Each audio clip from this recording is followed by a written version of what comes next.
श्री कृष्ण अर्जुन से कहते हैं, हे पार्थ, मेरा जन्म और कर्म साधारण नहीं दिव्य है। जब कोई मानव इस दिव्यता को समझ लेता है तब वह जन्म और मृत्यु की सीमाओं से ऊपर उठकर मुझे ही प्राप्त करता है।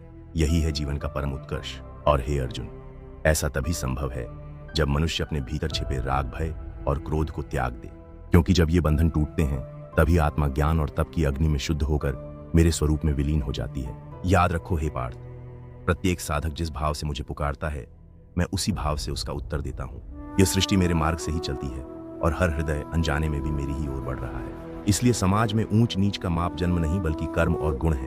हर मनुष्य अपने आचरण से महानता प्राप्त कर सकता है। यही धर्म का सच्चा स्वरूप है। और अंत में हे अर्जुन, जान लो कि मैं कर्म करता हूँ पर फल की कोई इच्छा नहीं रखता, इसलिए कर्म मुझे बांध नहीं पाते। जब तू भी इसी भाव से कर्म करेगा तब तेरे जीवन का हर कार्य साधना बन जाएगा और तू भय, मोह और बंधनों से मुक्त होकर ईश्वर की शरण में स्थित होगा।